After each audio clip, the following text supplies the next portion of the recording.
Le canal du Mozambique, bordé à l'est par les côtes africaines et à l'ouest par Madagascar, possède une diversité remarquable d'écosystèmes marins et terrestres.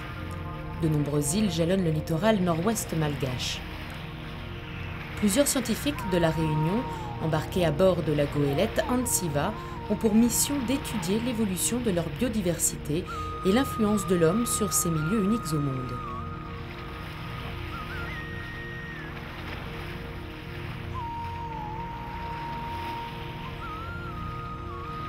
Sous un ciel menaçant, Nossi Ranch, la première destination, apparaît.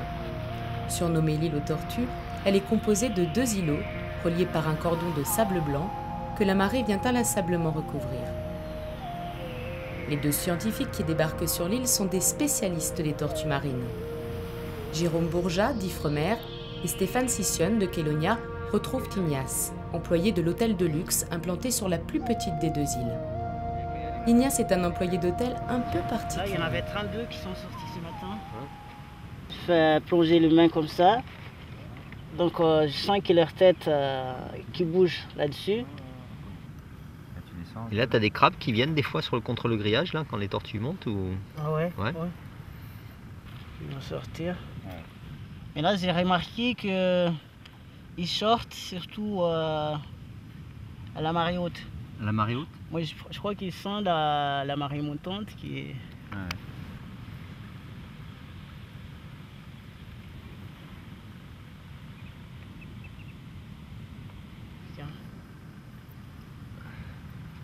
Et là, chaque fois, il y a des clients qui me demandent on peut connaître dès qu'ils sortent comme ça, dès qu'ils sont encore petits, on peut connaître leur sexe. Non, tu peux pas.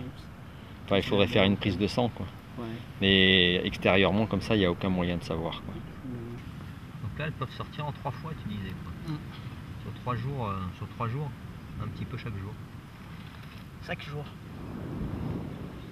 Bon, on va les laisser courir pour qu'elles s'imprègnent du sable. Allez. La liberté. Allez les filles, à vous. Les scientifiques pensent que la tortue de mer enregistre les caractéristiques du sable de son lieu de naissance. Une fois adulte, bien des années plus tard, elle reviendra sur la plage qu'il a vu naître pour pondre à son tour. Ce 6e sens des tortues reste encore un mystère pour les chercheurs. Toutes les nuits, Ignace fait le tour de l'île. Son rôle est de repérer les pontes et de compter les œufs des tortues. Ensuite, il protège le nid des prédateurs avec un grillage. Ignace n'est plus un néophyte en matière de tortues marines. Il a été formé par Stéphane et Jérôme voilà plus de 2 ans pour pratiquer des prélèvements génétiques qui sont analysés à La Réunion. La direction de l'hôtel a bien compris tout l'intérêt de la protection des tortues. En cas d'émergence ou de ponte, Ignace n'hésite pas à réveiller les clients qui en font la demande. Ils sont de plus en plus nombreux et toujours ravis d'assister à ce spectacle unique. En face de l'hôtel, la grande île abrite un petit village de pêcheurs traditionnels. Un accord avait été trouvé avec le chef du village. L'hôtel s'est engagé sur plusieurs plans et notamment en matière d'éducation. Après quelques années de cohabitation, les pêcheurs ont des avis partagés. Fonctionnant autrefois au pétrole, le phare centenaire est définitivement éteint. La maison du gardien a été remplacée par une école, financée par l'hôtel. C'est l'hôtelier qui paie mon salaire et qui assure le matériel scolaire, tout le matériel scolaire. Voilà la relation. Parce que le recherche c'est de la fortune là-bas, donc ils sont obligés d'assurer le matériel scolaire et mon salaire. Beaucoup de touristes qui disent que, et même les guides peut-être, Iran c'est une tortue. Non, Iran ce n'est pas une tortue, mais c'est une princesse. L'instituteur nous raconte la légende de la princesse nommée Irange qui a fendu la mer pour arriver sur l'île. Les scientifiques quittent à regret l'île de la princesse. La mission ne fait que commencer. Après, le plus intéressant, donc, on a décidé, c'est d'aller faire les îles Radam avec Nossi Kalakatjuro ici et Nossi Antanimour.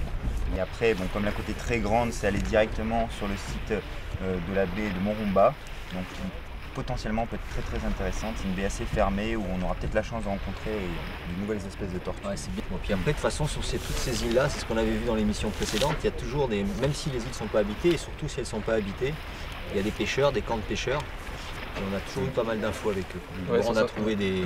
Souvent, ils consomment la tortue, donc on a des carcasses, on peut récupérer l'échantillon, et puis on a des infos sur les tortues. Les îles Radam, au nombre de 4, à proximité de la Grande Terre, sont occupées par les plus importants campements de pêcheurs de cette côte nord-ouest. Une à une, en fin d'après-midi, les nombreuses pirogues sont de retour. Depuis quelques années, la majorité des pêcheurs se spécialisent sur un produit particulier.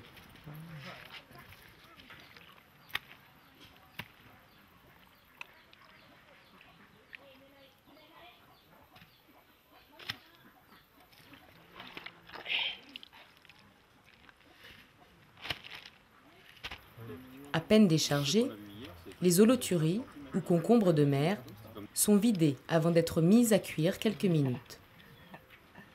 Plusieurs espèces sont présentes. Toutes n'ont pas la même valeur pour les futurs consommateurs chinois. Madame So vit sur l'île depuis 5 ans. Elle gère cette partie du camp.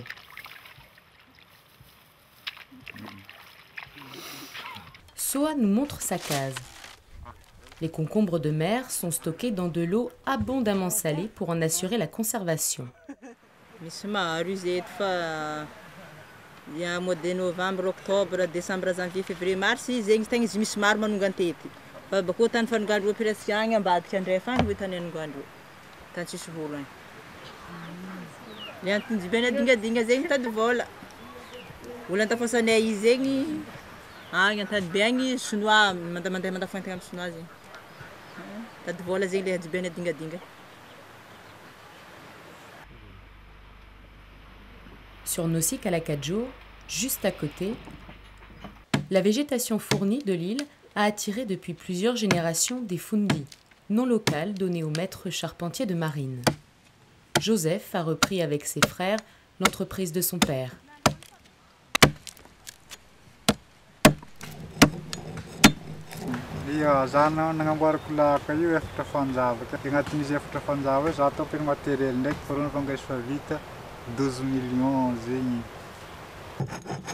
Le savoir-faire des anciens a pu être conservé de génération en génération.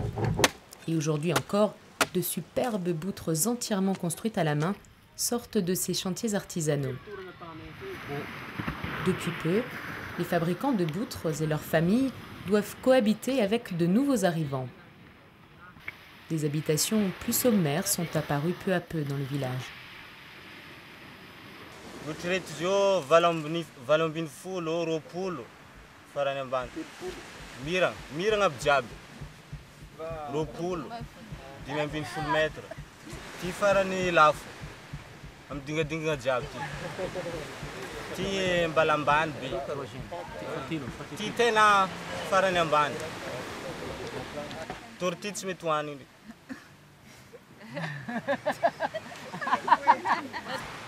Les propos du pêcheur font rire ses camarades et vont être démentis par une trouvaille de Stéphane, juste à côté du camp. Tête de fan. Mais il chasse avec le fusil ou avec le filet? Comment il attrape ça? La main. Avec la main? Il attrape à la main? Et après, qu'est-ce qu'il fait? Pour manger? Pour manger? Manger. Et l'écaille? Non. Il jette ça? Et ça, c'est bon ça?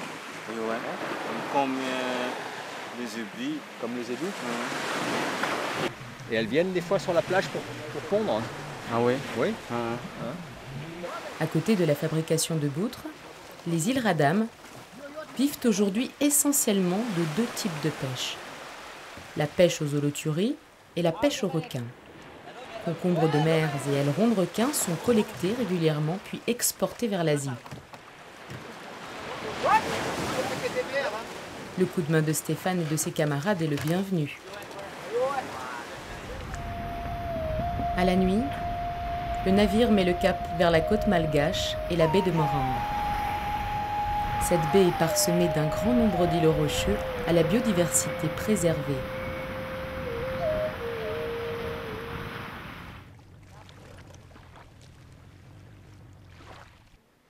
Stéphane et Hendrik ont repéré un village de pêcheurs. Ils accostent sur la plage. Léon et son camarade Boule les accueillent. Ce sont des pêcheurs d'Oloturie. Oh, il y a des tortues ici alors. Léon les dirige juste à côté, vers des carcasses de fanou, traduction malgache de tortue. Stéphane fait des prélèvements qui serviront plus tard pour des analyses génétiques. De nombreuses carapaces gisent sur la plage. On la retourne celle-là? Comme ça je la mesure? Les pêcheurs ont l'habitude d'attraper et de manger les tortues de la baie de Morambe. Tu prends bien le bout là? Oui. Voilà. Donc celle-là 98. Et c'est quoi les meilleurs? C'est les grosses ou c'est les petites? Oh, les gros, les gros c'est meilleur. Oui. Ah ouais, la viande est meilleure. C'est bon. Et comment tu prépares? Tu fais bouillir? Oui. Tu fais bouillir? Le prêt, tout ça, des épices comme ça. Ah ouais. D'accord. Et vous partagez quand il y a une tortue? Vous partagez avec tout le village? Avec tout le village comme ça. Vous mangez tous ensemble? Ah ouais. Ça c'est des grands filets, ça? De grands c'est très filets, long. oui. Combien de mètres? 200 mètres. 200 mètres? Oui. Et où est-ce que tu les mets? Tu poses devant là, tu mets... Devant, on le trace de ça le pirogue. Ouais. Ouais. Toute la largeur comme ça? Oui. Toute la largeur. Ouais. Fan mange les algues Ouais. pendant la saison. Ouais. Mais après, il faut sortir le bain de Morambe après le mois de juillet. Il sort au large. Comme ça. Ah, tu veux dire que pendant une saison elles sont là et après elles s'en vont? Ouais.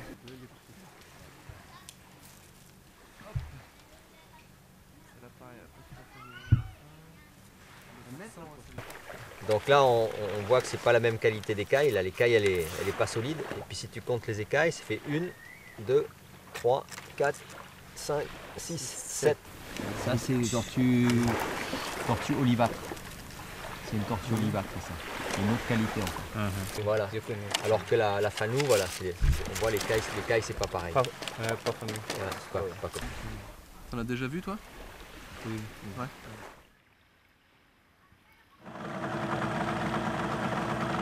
Salut! Hello! Alors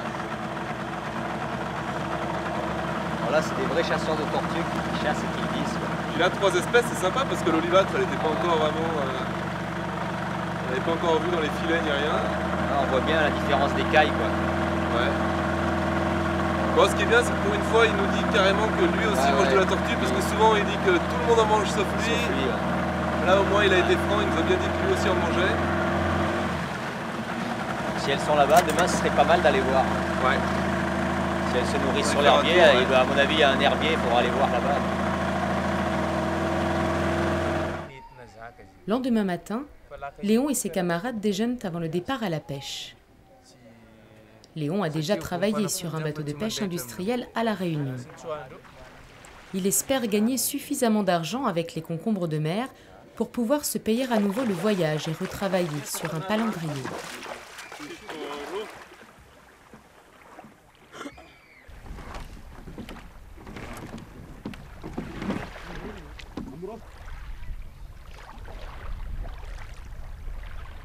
Devant la raréfaction de la ressource, les pêcheurs vont de plus en plus loin du village pour chercher les concombres de mer.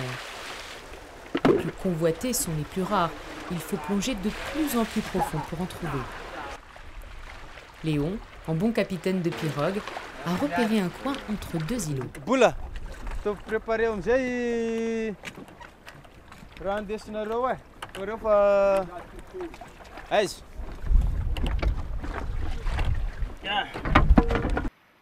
Pendant ce temps, les scientifiques prospectent pour trouver des tortues.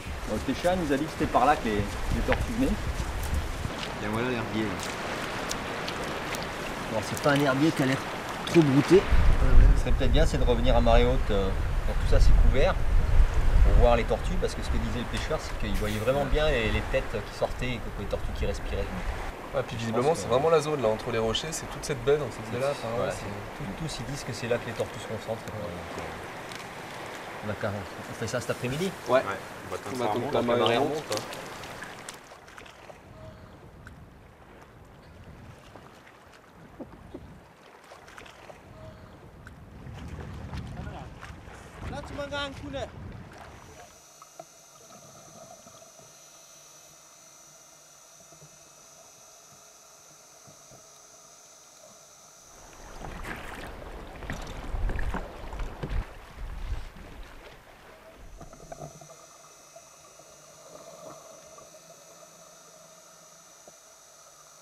Boule trouve le premier concombre de mer, dingading en malgache. Les autres pêcheurs en ramènent aussi quelques-uns au bateau.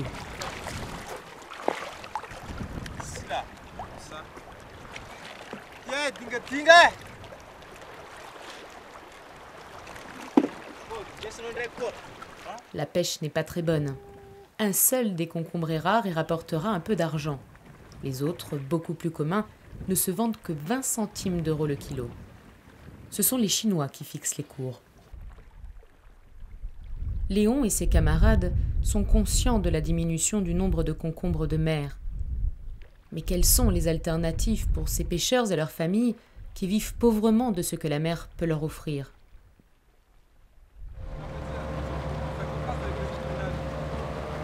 D'après les pêcheurs, ce n'est plus la saison des tortues dans la baie. Stéphane, Jérôme et Hendrik espèrent malgré tout en voir quelques-unes. Après plus de 2 heures de prospection, il faut se rendre à l'évidence. Les tortues ont déserté le lieu. Peu importe, la beauté de la baie, surnommée la mini-baie d'Alang, leur fait oublier l'absence de tortues, et une fois de plus, il est bien difficile de partir. La baie de Morambe est la dernière escale habitée. En dehors de Nossi Ranch, les 3 scientifiques n'ont vu que des carcasses de tortues. À l'évidence, habitants et pêcheurs itinérants en consomment régulièrement. Le bateau s'éloigne de la côte malgache, direction Juan de Nova, en plein cœur du canal du Mozambique. Après 2 jours de mer, les chercheurs aperçoivent l'île à l'horizon. Le planning de mission prévoit 4 jours sur place. C'est peu. Rien ne doit être laissé au hasard. Juan de Nova est une des composantes des îles Éparses françaises. Elle est devenue réserve intégrale il y a une trentaine d'années. L'île est aujourd'hui encore marquée par l'activité humaine du siècle dernier et de nombreux vestiges de cette occupation en témoignent. Entre 1900 et 1968, l'île a subi une exploitation intensive de guano. La maison d'Hector Paturo, dernier colon à avoir habité l'île, trône encore au centre de Juan de Nova. Pascal, le gendarme de l'île, est le représentant du préfet. Il assure la présence administrative française et surveille l'arrivée d'éventuels bateaux.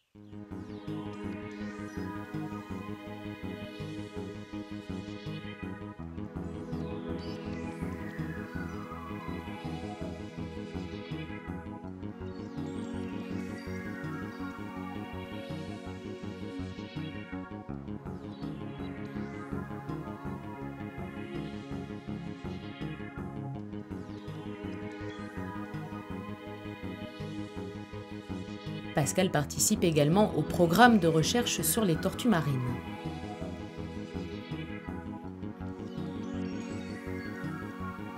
Tous les jours, il effectue sa tournée solitaire pour repérer les traces des tortues venues pondre pendant la nuit. Son rôle est de mesurer les traces laissées sur le sable et de noter, si possible, l'emplacement du nid.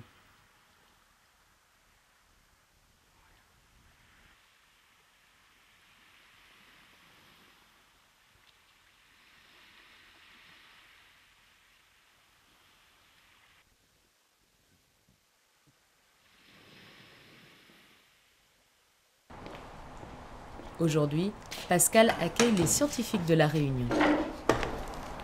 Alors, combien de tortues en ce moment? Il y en a beaucoup? Là, hier soir, j'en ai récupéré une entre le crevettier et le phare. D'accord. Et c'est quoi? Quelle largeur? J'ai pu mesurer 104 cm. Donc une tortue verte alors. Ouais. Parce qu'en fait, nous, ce qui nous intéresse, c'est ça, c'est la largeur de trace varie suivant les espèces. Les tortues imbriquées, c'est moins de 80, et les tortues vertes, c'est autour de 100 cm. Là, je les ai vus sur 5 jours. Elles étaient à environ 45 tortues. Il y avait donc de la petite pour moi, environ 30 cm de diamètre, jusqu'à environ 100 voire plus. Donc je pense qu'à marée haute, tous les requins qui sont à l'extérieur doivent rentrer dans le lagon pour se nourrir.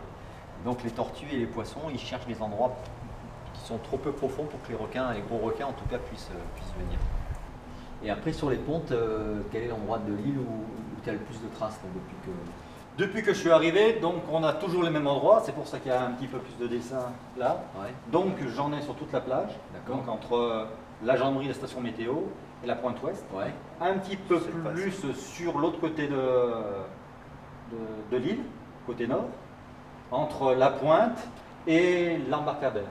Et on va venir se concentrer là, parce qu'on a l'objectif de capturer une vingtaine de tortues immatures là, pour notre programme.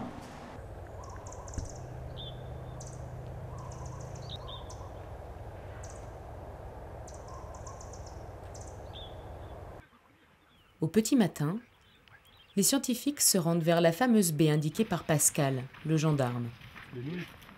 L'objectif sur ces 4 jours est de capturer une trentaine de tortues pour avoir un échantillonnage représentatif de la population.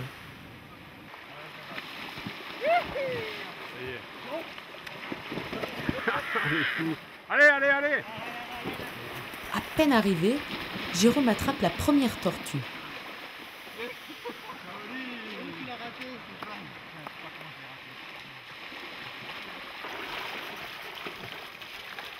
Et voilà. Ok. C'est bon. Stéphane effectue un prélèvement génétique indolore. 53.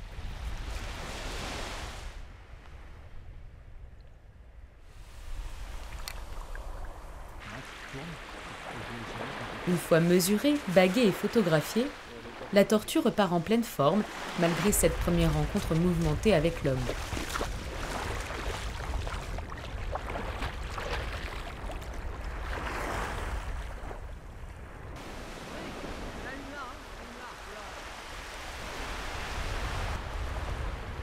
Les chercheurs avaient eu de la chance. Malgré les stratégies élaborées de Stéphane, impossible d'attraper une tortue supplémentaire ce matin. Pourtant, de nombreuses tortues sont visibles du rivage et semblent narguer les chercheurs. Il y en a une là et il y en a 2 là-bas, presque alignées. Là-bas, elles sont loin. Ouais.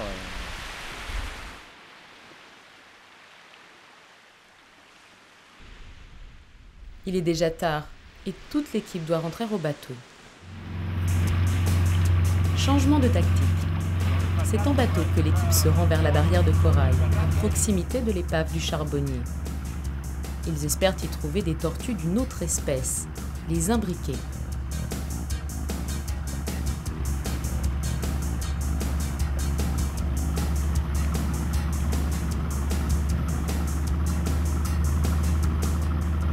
Ouais, donc Stéphane, tu vois, il y a pas mal d'imbriqués qui viennent à la marée basse. C'est pas bon. Ouais.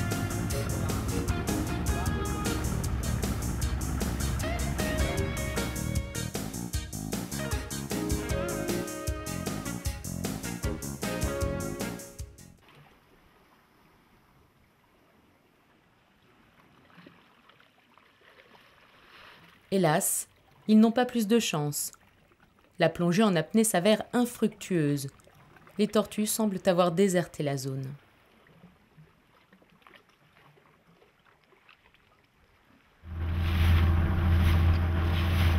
De retour au lagon le lendemain, les tortues sont bien là.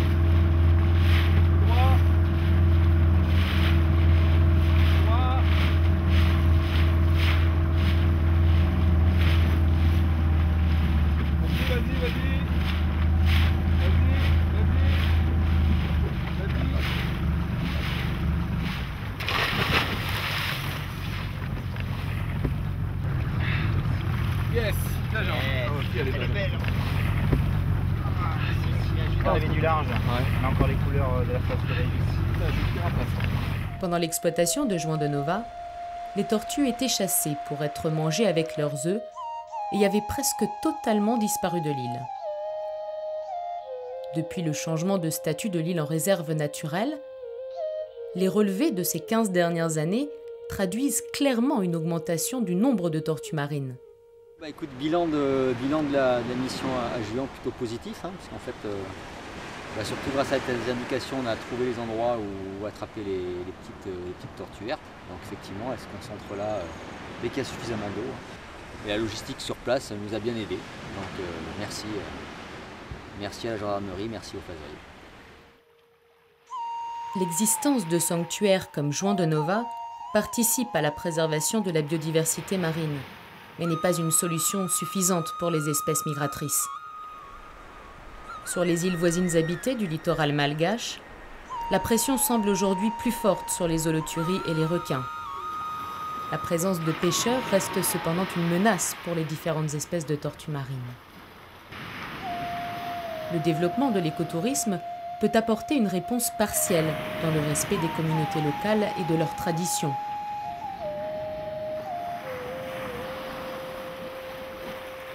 D'autres solutions restent cependant à imaginer pour que hommes et tortues parviennent à vivre en harmonie longtemps.